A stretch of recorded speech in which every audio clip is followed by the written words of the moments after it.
कि जो केंद्र में सरकार है,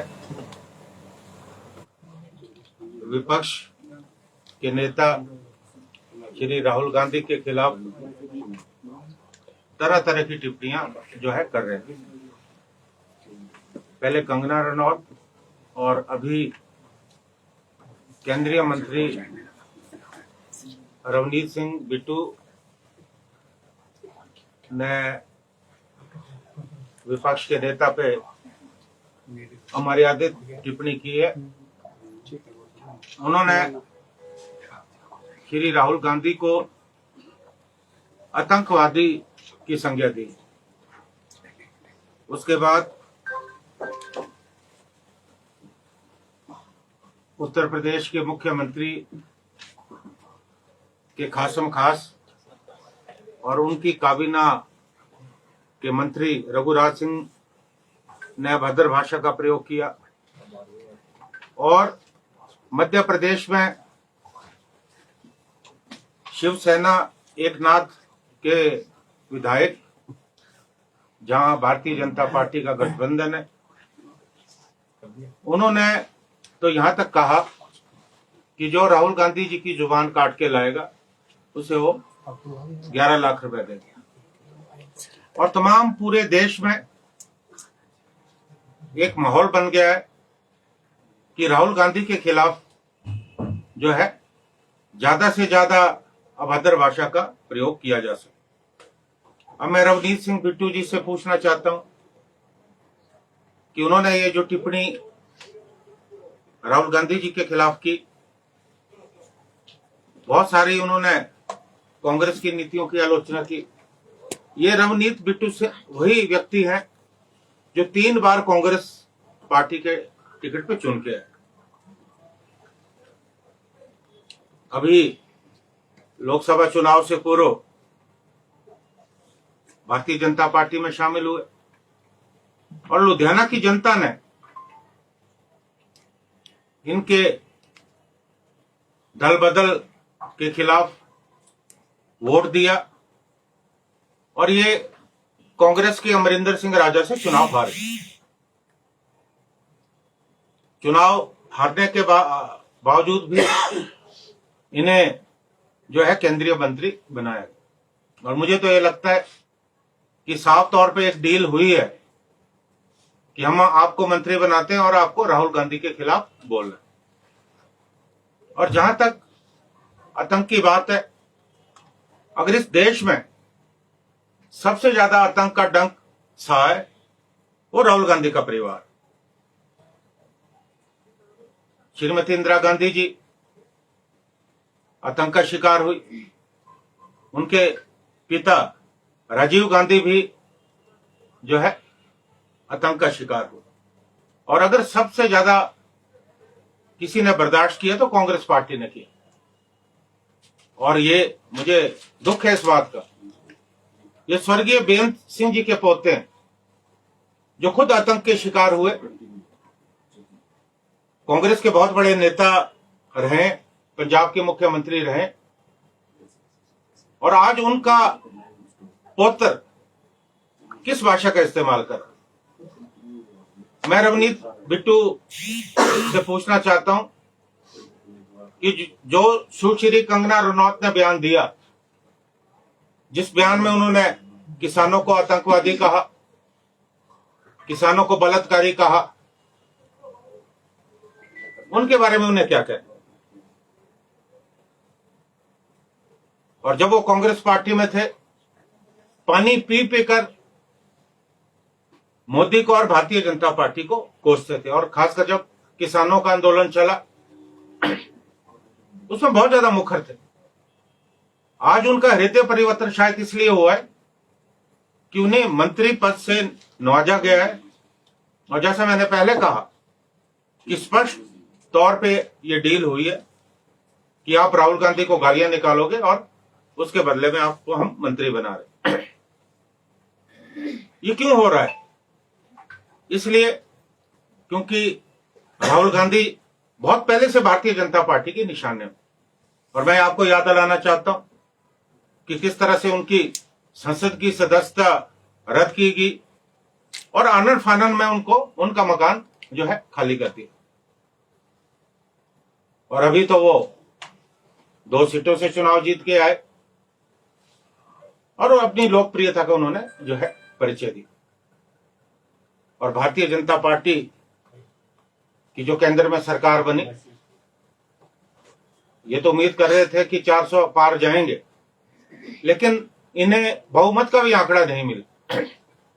आज ये बैसाखियों के सारे चल रहे हैं और ये बैसाखियां कब तक इनके साथ रहेंगी कहना मुश्किल।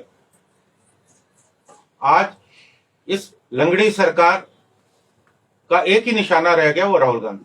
क्योंकि जिस ढंग से राहुल गांधी संसद में जनता से जुड़े मुद्दे उठा रहे हैं, उसको लेकर कहीं ना कहीं भारतीय जनता पार्टी की सरकार अपने आप को असहज महसूस जो है कर रही है। मैं मांग करता हूं कि प्रधानमंत्री जो है तुरंत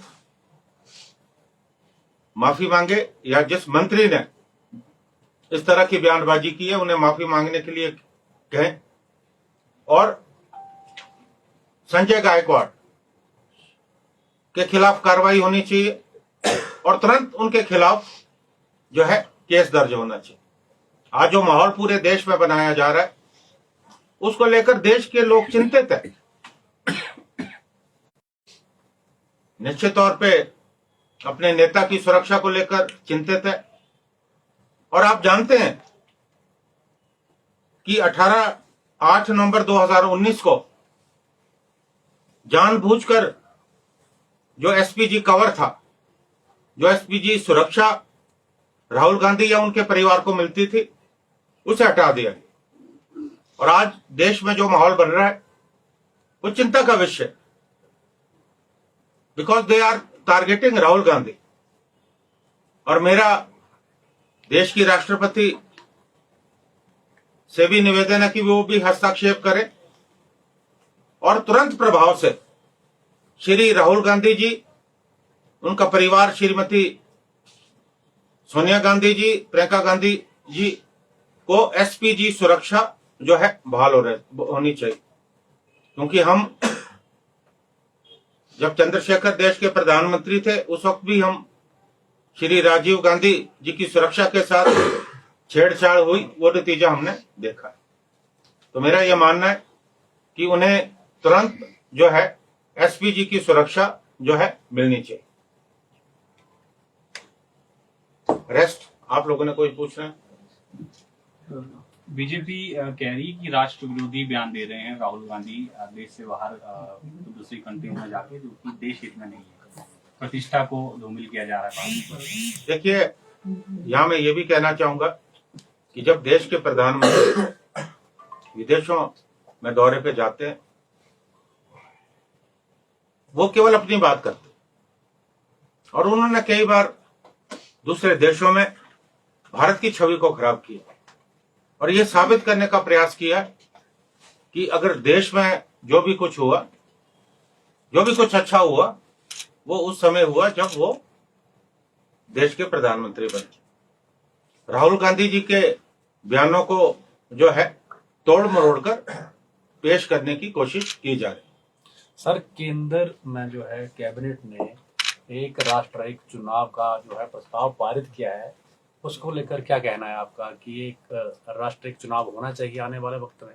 देखिए, उसमें पार्टी की पॉलिसी बिल्कुल क्लियर है। अभी तो जो है कैबिनेट से पास हुआ है और अभी इस पे चर्चा होनी है।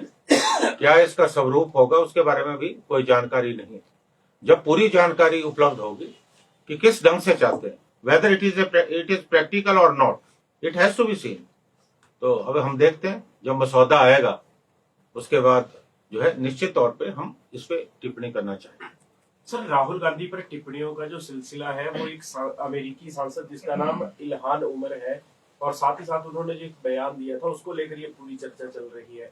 अगर आप राहुल गांधी के समर्थन में उतरे हैं, अगर मान लीजिए भाजपा भी गलत है, तो क्या आप उस मुलाकात को और उन बयानों को तर्कसंगत मानते हैं, आप उनका समर्थन करते हैं? देखिए, अगर कोई भी देश का नेता बाहर जाता है उससे बहुत सारे लोग आकर मिलते हैं, उसमें मिलने में कोई बुराई नहीं है, बहुत सारे लोग मिलते हैं।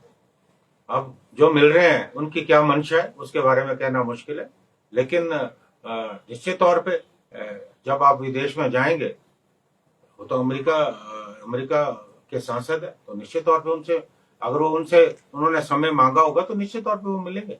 मतलब एक नेता प्रतिपक्ष के तौर पर जो देश विरोधी गतिविधियों में लोग शामिल होते हैं उनसे मिलना आप तर्कसंगत मानते हैं? देखिए, अगर कोई आकर मिलता है, बात कहता है, तो मुझे लगता है कि उसमें कहाँ बुराई है, बात तो की जा सकती है, लेकिन जरूरी नहीं है कि जिससे वो मिल रहे हैं कि वो उनके तर्कों से, उनकी सोच से वो तारुफ रखते हैं।